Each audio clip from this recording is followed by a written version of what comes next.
जय श्री कृष्णा दोस्तों, कैसे हैं आप लोग। मैं आशा करता हूं कि आप सभी अच्छे होंगे। भगवान श्री हरि की कृपा आप लोगों पर सदा बरसती रहे।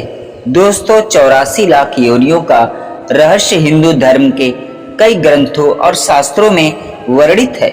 यह अवधारणा बताती है कि जीवात्मा को अपने कर्मों के अनुसार विभिन्न जन्मों और योनियों में जन्म लेना पड़ता है। यहाँ हम 84 लाख योनियों का विस्तृत विवरण दिया गया है। 84 लाख योनियों का संक्षिप्त परिचय हम आपको अपने वीडियो के माध्यम से देंगे, तो हमारी वीडियो में अंत तक जरूर बने रहिएगा। हिंदू धर्म में माना जाता है कि आत्मा को मोक्ष प्राप्त करने से पहले 84 लाख विभिन्न योनियों जीवन रूपों में जन्म लेना पड़ता है। इन योनियों में सभी प्रकार के जीव जंतु, पौधे और अन्य जीवन रूप शामिल होते हैं, जैसे पानी में रहने वाले जीव जैसे मछलियां, मगरमच्छ आदि, जमीन पर रहने वाले जीव जैसे पशु, पक्षी और मानव, पेड़ पौधे, अन्य वनस्पति, जीवाणु और अन्य सूक्ष्म जीव, छोटे छोटे सूक्ष्म जीव जो आंखों से नहीं देखे जा सकते। हिंदू धर्म के अनुसार आत्मा अपने कर्मों के अनुसार एक योनि से दूसरी योनि में स्थानांतरित होती है। अच्छे कर्मों के फलस्वरूप आत्मा उच्च योनियों में जन्म लेती है, जबकि बुरे कर्मों के कारण निम्न योनि में जन्म लेना पड़ता है। यह प्रक्रिया तब तक चलती रहती है दोस्तों, जब तक आत्मा अपने सभी कर्मों का फल भोग नहीं लेती और मोक्ष को प्राप्त नहीं कर लेती। मोक्ष पुनर्जन्म के इस चक्र से मुक्ति है।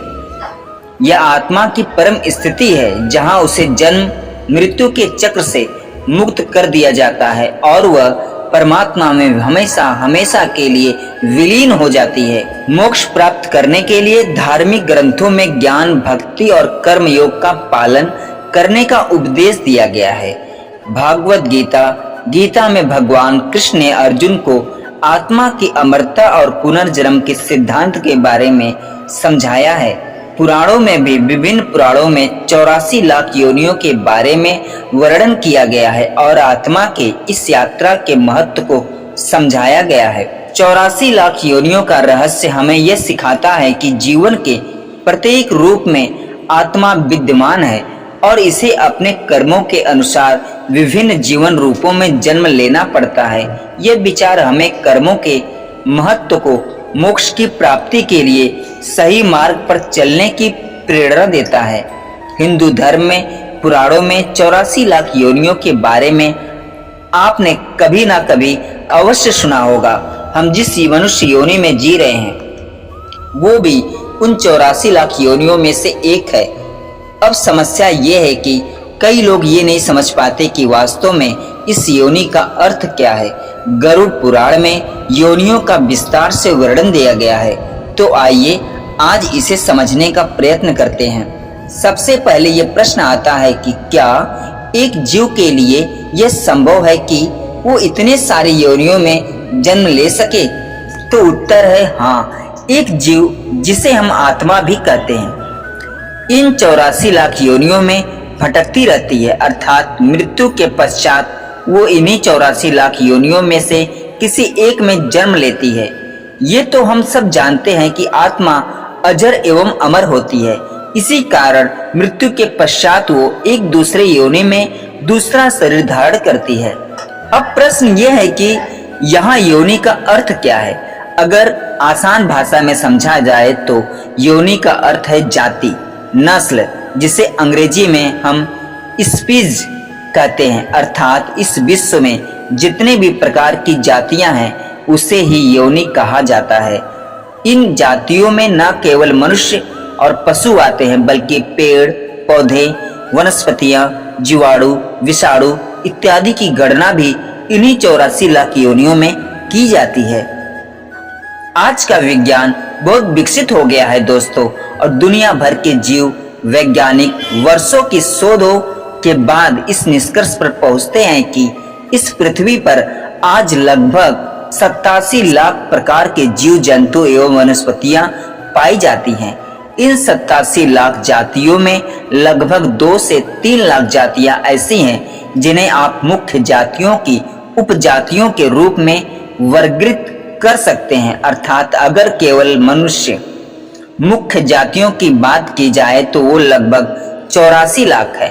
अब आप सिर्फ ये अंदाजा लगाइए कि हमारे हिंदू धर्म में ज्ञान विज्ञान कितना उन्नत कर रहा है कि हमारे ऋषि मुनियों ने आज से हजारों वर्ष पहले केवल अपने ज्ञान के बल पर यह बता दिया था कि 84 लाख योनियां हैं, जो कि आज की उन्नत तकनीक द्वारा की गई गणना के बहुत निकट हैं।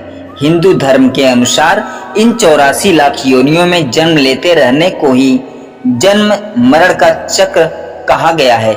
जो भी जीव इस जन्म मरण के चक्र से छूट जाता है, अर्थात जो अपनी 84 लाख योनियों की गणनाओं को पूर्ण कर लेता है और उसे आगे किसी अन्य योनि में जन्म लेने की आवश्यकता नहीं होती, उसे ही हम मोक्ष की प्राप्ति करना कहते हैं।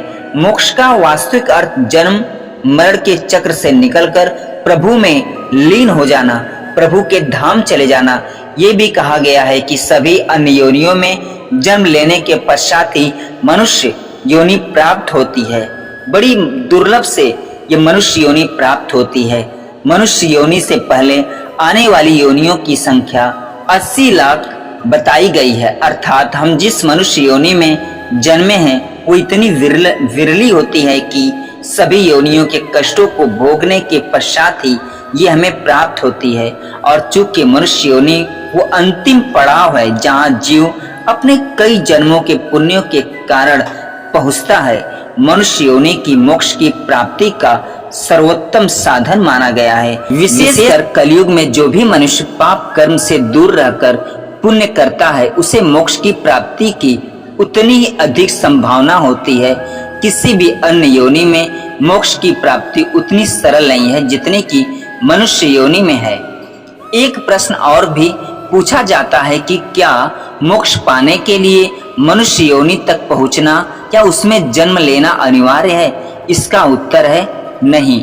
हालांकि मनुष्य योनि को मोक्ष की प्राप्ति के लिए सर्वाधिक आदर्श योनि माना गया है, क्योंकि मोक्ष के लिए जीव में जिस चेतना की आवश्यकता होती है वह हम मनुष्यों में सबसे अधिक पाई जाती है। इसके अतिरिक्त कई गुरुजनों ने यह भी कहा है कि मनुष्य योनि मोक्ष का सोपान है और मोक्ष केवल मनुष्य योनि में ही पाया जा सकता है। हालांकि यह अनिवार्य नहीं है, केवल मनुष्य को ही मोक्ष की प्राप्ति होगी, अन्य जंतुओं अथवा वनस्पतियों को नहीं। इस बात के कई उदाहरण हमें अपने वेदों और पुराणों से मिलते हैं, किंतु जंतुओं ने भी सीधे अपनी योनि से मोक्ष की प्राप्ति की है।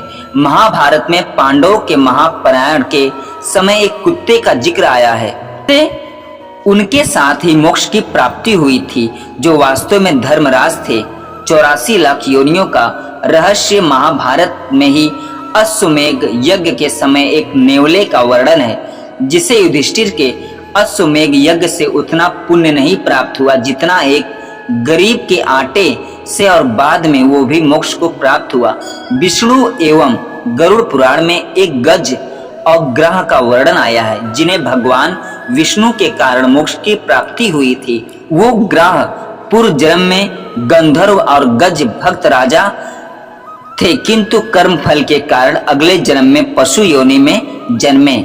ऐसे ही एक गज का वर्णन गजानन की कथा में है, जिसके सर को श्री गणेश के सर के स्थान पर लगाया गया था और भगवान शिव की कृपा से उसे मोक्ष की प्राप्ति हुई।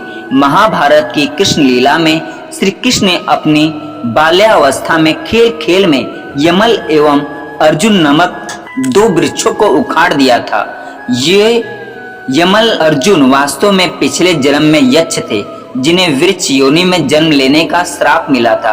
अर्थात जीव चाहे कितनी भी योनि में हो, किसी भी योनि में हो, अपने पुण्य कर्मों और सच्ची भक्ति से वो मोक्ष को प्राप्त कर सकता है। एक और प्रश्न पूछा जाता है कि क्या मनुष्य योनि सबसे अंत में ही मिलती है? तो इसका उत्तर है नहीं। हो सकता है कि आपके पूर्व जन्मों के पुण्यों के कारण आपको मनुष्य योनि प्राप्त हुई हो, लेकिन यह भी हो सकता है कि मनुष्य योनि की प्राप्ति के बाद किए गए आपके पाप कर्म के कारण अगले जन्म में आपको अधम योनि प्राप्त हो। इसका उदाहरण आपको ऊपर की कथाओं में मिल गया होगा। कई लोग इस बात पर भी प्रश्न उठाते हैं कि हिंदू धर्म ग्रंथों विशेषकर गरुड़ पुराण में अगले जन्म का भय दिखाकर लोगों को डराया जाता है, जबकि वास्तविकता यह है कि कर्मों के अनुसार अगली योनि का वर्णन इस कारण है ताकि मनुष्य यथासंभव पाप कर्म करने से बच सके। हालांकि एक बात और जानने योग्य है कि मोक्ष की प्राप्ति अत्यंत ही कठिन है। यहाँ तक कि सतयुग में जहाँ पाप शून्य भाग था, मोक्ष की प्राप्ति अत्यंत कठिन थी। कलयुग में जहाँ पाप का लगभग 15% है, इसमें मोक्ष की प्राप्ति तो अत्यंत ही कठिन है। हालांकि कहा जाता है कि सतयुग से उलट कलयुग में केवल पाप कर्म को सोचने पर उसका उतना फल नहीं मिलता जितना करने पर मिलता है, और कलयुग में किए गए थोड़े से भी पुण्य का फल बहुत अधिक मिलता है। कई लोग ये समझते हैं कि अगर किसी मनुष्य को बहुत पुण्य करने के कारण स्वर्ग की प्राप्ति होगी तो इसी का अर्थ मोक्ष है, जबकि ऐसा नहीं है। स्वर्ग की प्राप्ति मोक्ष की प्राप्ति नहीं है। स्वर्ग की प्राप्ति केवल आपके द्वारा किए गए पुण्य कर्मों का परिणाम स्वरूप है। स्वर्ग में अपने पुण्य का फल भोगने के बाद आपको पुनः किसी अन्य योनि में जन्म लेना पड़ता है, अर्थात आप जन्म और मरण के चक्र से मुक्त नहीं होते। रामायण और हरिवंश पुराण में कहा गया है कि कलयुग में मोक्ष की प्राप्ति का सबसे सरल साधन राम जी का नाम है, बस राम नाम है। दोस्तों, मैं आशा करता हूं कि ये वीडियो आप लोगों को अच्छी लगी होगी। दोस्तों, अगर ये वीडियो अच्छी लगी हो तो भगवान श्री कृष्ण के लिए, भक्त वत्सल शरणागत वत्सल प्रभु श्री राम के लिए चैनल को लाइक शेयर सब्सक्राइब जरूर करिएगा।